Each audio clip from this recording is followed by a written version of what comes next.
श्रील जगदीश पंडित गुवाहाटी में जन्म लेते हैं श्री चैतन्य महाप्रभु से पहले, और उनके पिताजी का नाम होता है श्रील कमलाकाक्ष भट्ट, और उनके एक बड़े भाई भी होते हैं हिरण्य पंडित और जगदीश पंडित दोनों भाई होते हैं, और बहुत ही घनिष्ठ और बहुत ही अंतरंग भक्त होते हैं भगवान के।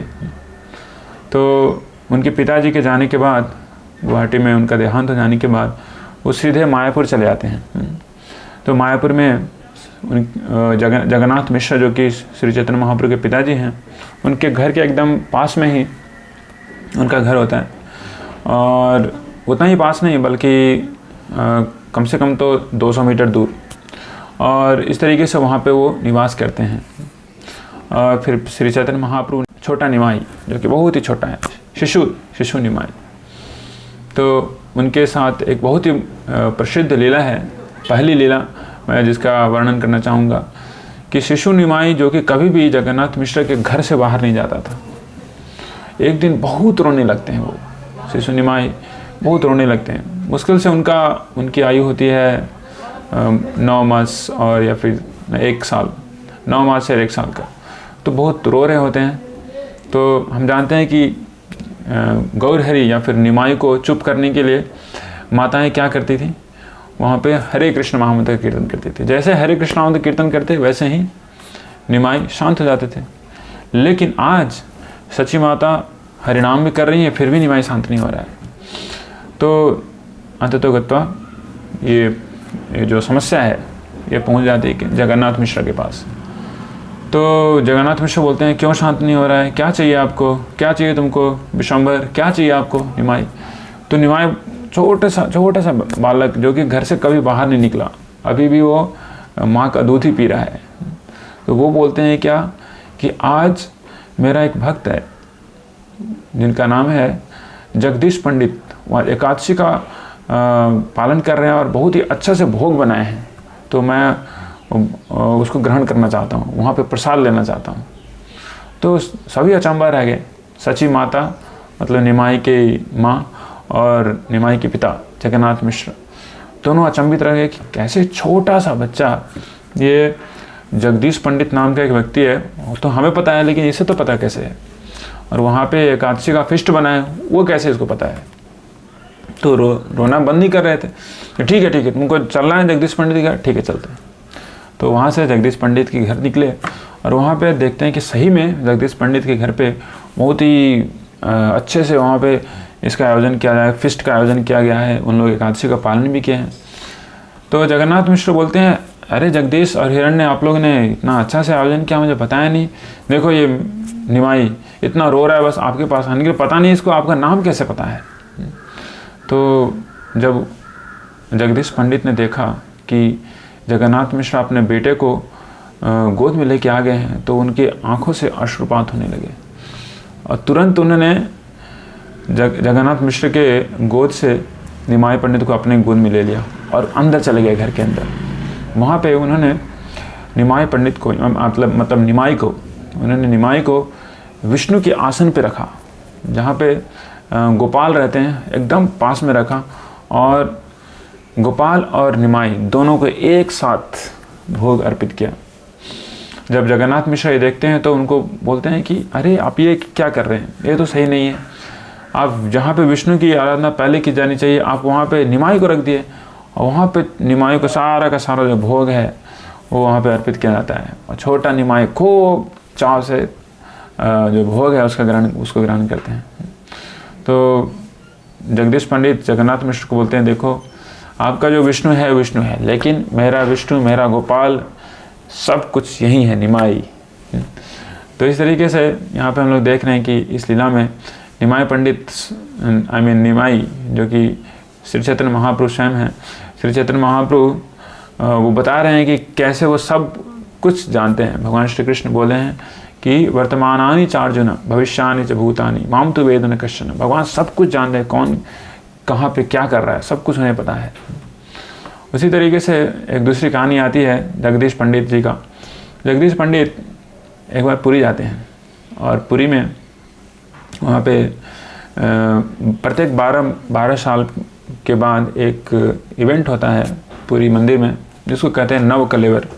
उसमें जगन्नाथ स्वामी का जो पुराना जो शरीर है या फिर जो चिन्मय बॉडी है वुड का, उसको बदल के नया डाला जाता है, उसे नव कलेवर कहते हैं।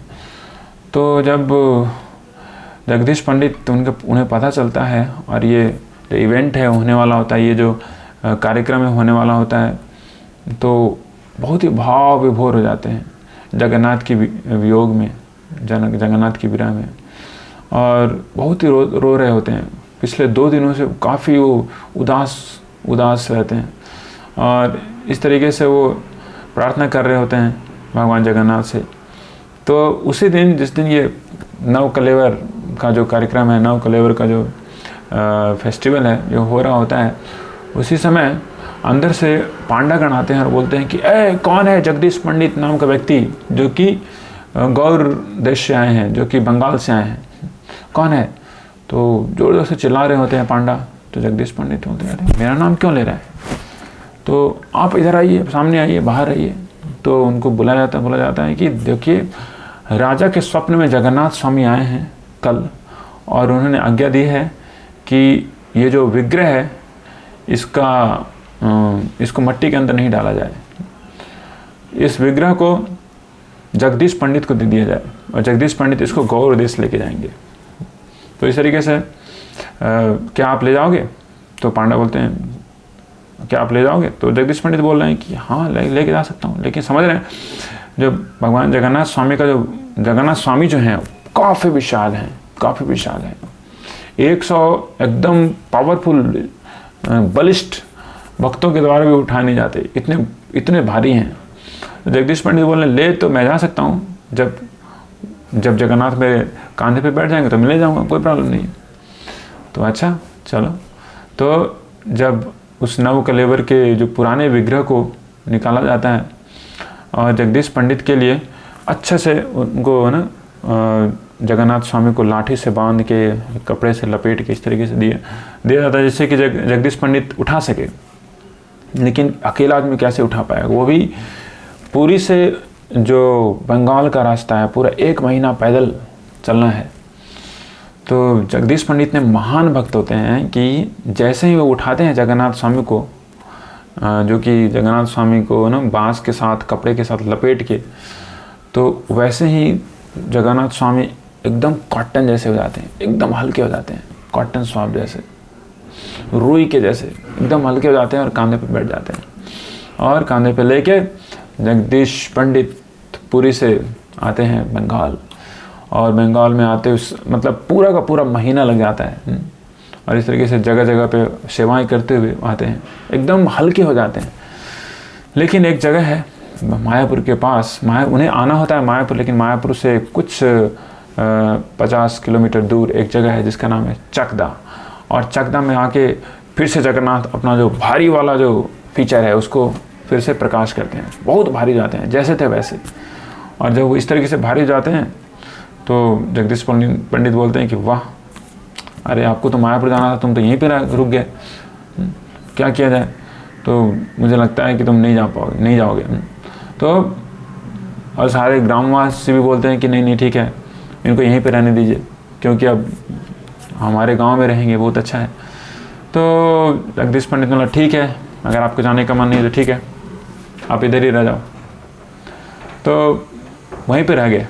तो यहाँ तक कि अभी भी उस जगन्नाथ स्वामी का जो विग्रह है उनकी पूजा होती है, और वो रस्सी और वो कपड़े जिसे बांध के लाया गया था वो अभी भी मौजूद है चकदा ग्राम में, चकदा जगह है वहाँ पे।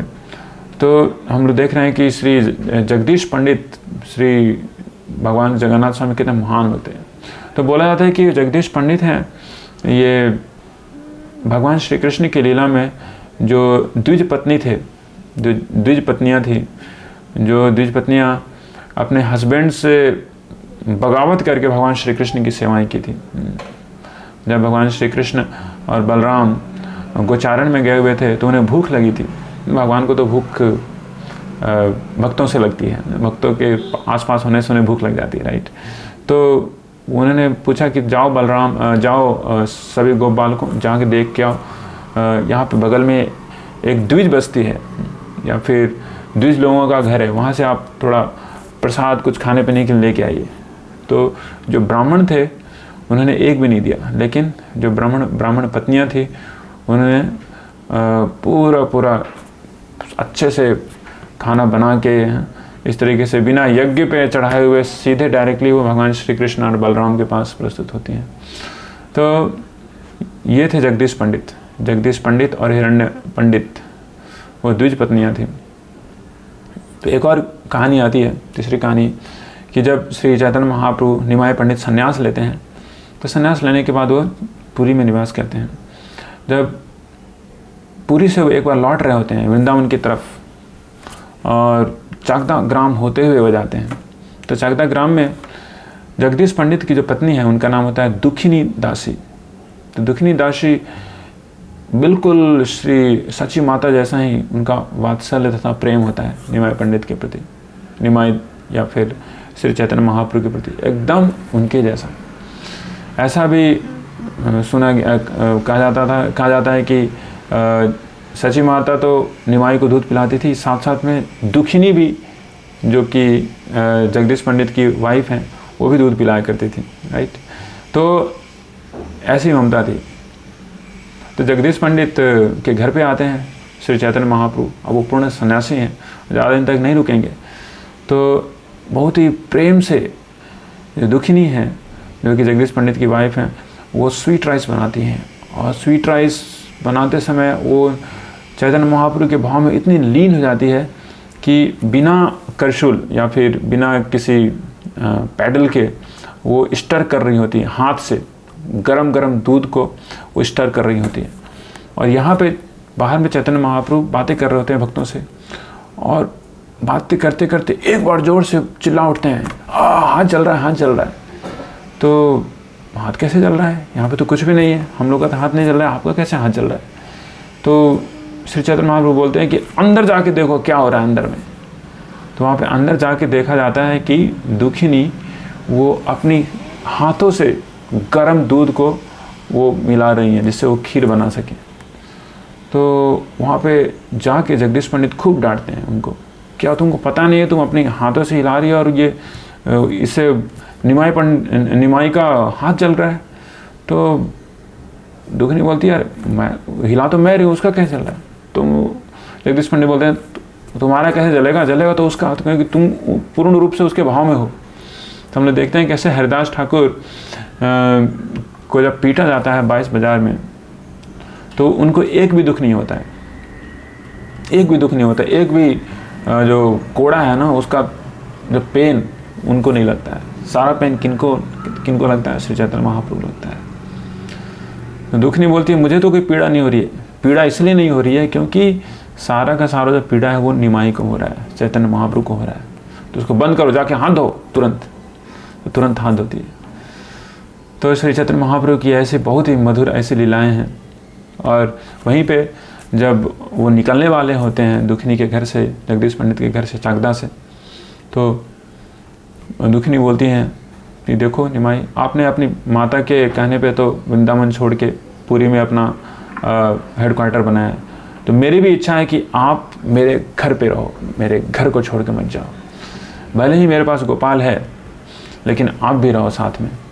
तो श्री चैतन्य महाप्रभु बोलते हैं, या तो गोपाल रहेगा नहीं तो मैं रहूँगा, दोनों साथ नहीं रह सकते। तो ठीक है, तो मैं गोपाल को निकाल देती हूँ, आप रहो। तो श्री चैतन्य महाप्रभु बोला कि मैं रहूँ या फिर मेरा विग्रह रहे, एक ही चीज़ है, मेरा विग्रह बना लो आप, और इस तरीके से आप उनकी सेवा कर सकते हैं। तो दुखनी बोलती है, नहीं विग्रह नहीं चाहिए, बस आप चाहिए, आप मुझे यहाँ पे रहने का आश्वासन दो कि आप यहाँ पे रहोगे, मुझे छोड़ के नहीं जाओगे। लेकिन श्री चैतन्य महाप्रभु बोलते हैं, नहीं, या तो मैं ही रहूँगा नहीं तो गोपाल रहेगा, ठीक है, तो आप संभलो। तो जैसे ही श्री चैतन्य महाप्रभु ने ऐसा बोला, वैसे ही गोपाल जो विग्रह है उनकी आंखों से अश्रुपात होने लगे। और इसको देख के दुखनी गोपाल को गोद में ले लेती हैं, और जैसे ही गोद में ले लेती हैं वैसे ही श्री चैतन्य महाप्रभु वहाँ से तुरंत निकल जाते हैं। तो इस तरीके से हम लोग देखते हैं श्री चैतन्य महाप्रभु के महान पार्षद भक्तगण कि कितनी अगाध प्रेम है महाप्रभु के प्रति या फिर भगवान श्री कृष्ण के प्रति। तो ब्रजेंद्र नंदन जई सची सुत होइलो सई, बलराम होइलो निताई। जो भगवान श्री कृष्ण ब्रजेंद्र नंदन श्री नंद बाबा के पुत्र हैं, वही श्री सचिनंदन स्वयं हैं, और वो अपने सभी नित्य पार्षदों को लेके यहाँ पे लीलाएं करते हैं मायापुर धाम में। तो आज श्री जगदीश पंडित का तिरुभाव तिथि है, तो इस मौके पे हम लोग प्रार्थना करेंगे जगदीश पंडित से कि हमें भी श्री चैतन्य महाप्रभु और उनके अंतरंग पार्षदों के प्रति जो आसक्ति है, श्रद्धा है, और बढ़े, और उनकी जो प्रेम, उनके प्रति जो प्रेम है वो और भी गहरा हो। हरे कृष्ण कृष्ण कृष्ण हरे हरे, हरे राम राम राम।